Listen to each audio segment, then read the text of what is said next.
Bueno, mi nombre es Fernando Garza y en este video estaré hablando sobre la biografía de Porfirio Díaz.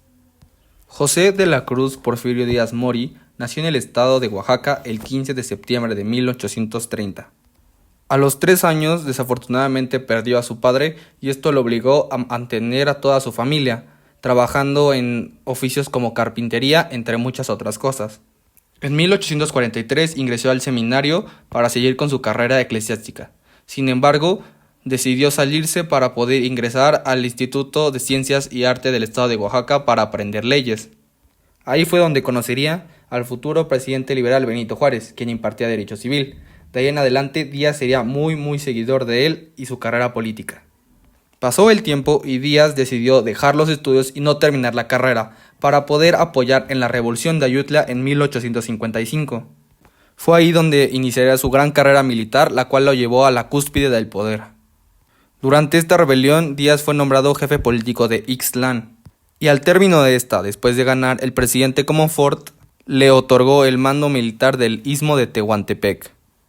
En 1860, Porfirio Díaz sale por primera vez del estado de Oaxaca para pelear en el bando liberal durante la Guerra de Reforma, la cual concluyó con la victoria de los liberales y llevó a la presidencia a Benito Juárez. Finalizada la contienda, Porfirio Díaz fue ascendido a general y elegido diputado del estado de Oaxaca. Un año después, tras la derrota conservadora, los franceses deciden invadir México para apoyar a los monárquicos, y es así como se da en 1862 la Batalla del 5 de Mayo, o mejor conocida como la Batalla de Puebla. En esta batalla, Díaz fue nombrado jefe de brigada de Aculcingo, y se dice que fue una pieza clave y muy importante para la victoria de los mexicanos, pues en 1867 protagonizó una brillante acción militar en Puebla. Tras sitiar la ciudad, realizó un asalto sangriento y rápido contra las tropas del emperador Maximiliano. Luego y sin perder mucho tiempo, Díaz avanzó hacia la capital de la República y la tomó el 2 de abril de 1867.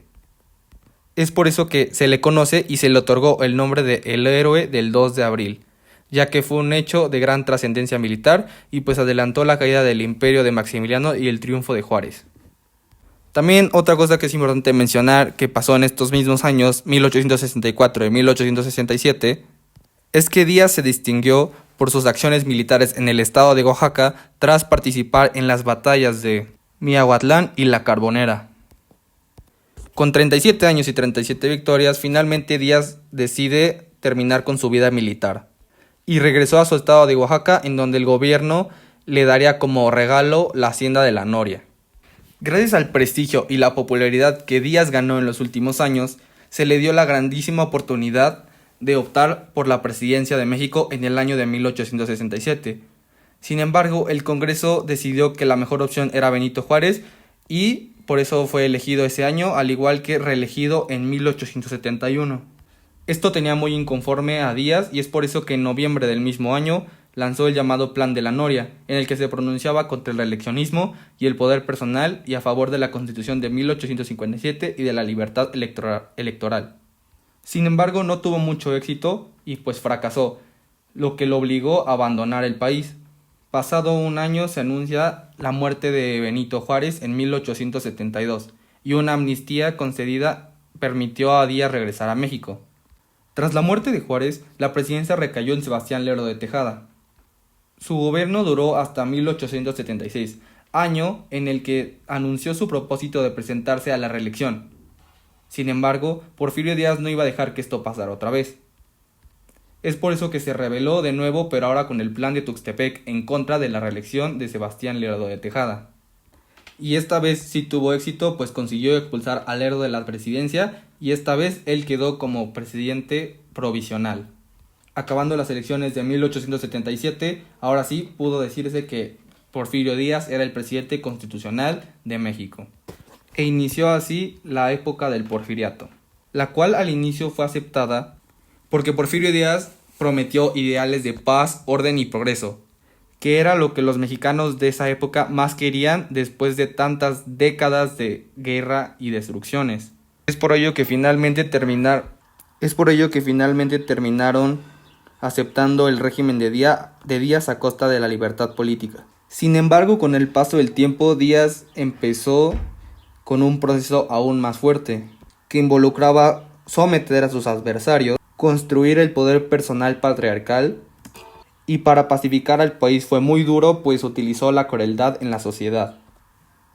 Al cumplirse su primer periodo de gobierno, decidió pasarle la batuta a su compadre, el manco Manuel González. Sin embargo, él seguía atrás, teniendo mucha influencia en el gobierno. 4 años después, en 1884, Díaz se volvió a postular para la presidencia y quedó elegido. Ya instalado en ella, empezó a hacer muchísimas modificaciones a la Constitución. Entre ellas, promovió una enmienda en el artículo 78 de la Constitución, la cual acreditaba para una nueva reelección. Y en 1890 promulgó una nueva reforma de dicho artículo para hacer posible la reelección indefinida, lo que lo permitió permanecer en el poder hasta 1911.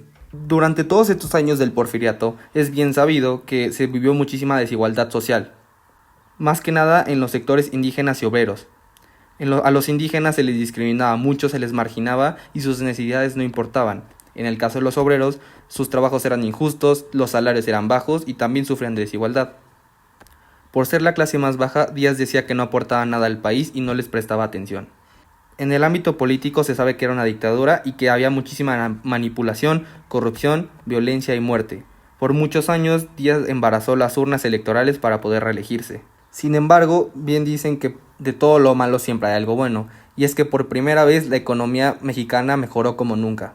Gracias a la ayuda de sus contactos Matías Romero y José Ives Limantour, en 1895 se logró el primer excedente en las finanzas públicas del país, además de que se trajeron los últimos avances tecnológicos como el telégrafo y el alumbrado público y privado. De igual manera se instalaron varias industrias, entre ellas textil, cementera, petrolera, alimentaria y minera, las cuales ayudaron a que la economía del país subsistiera. Pero es considerado de los hechos más importantes durante esta época la expansión de las vías férreas en el país, la cual fue de 19,000 kilómetros y mejoró la comunicación y el comercio interno.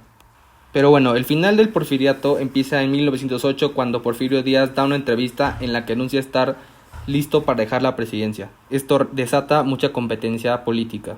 Sin embargo, en 1910 regresa y se presenta una vez más a las elecciones, ganándolas pasando por encima de los votos. Lo que él no sabía es que se estaba gestando una revolución atrás comandada por Francisco I. Madero, el cual llevaba la bandera de la no reelección. Tras tantas críticas, derrotas y agobiado por la edad y las enfermedades, en 1911 Porfirio Díaz anunció su renuncia al Congreso. Poco después se exilió a Francia, donde viviría hasta 1915, cuando se anunció su muerte. Ahora sus restos se encuentran en París.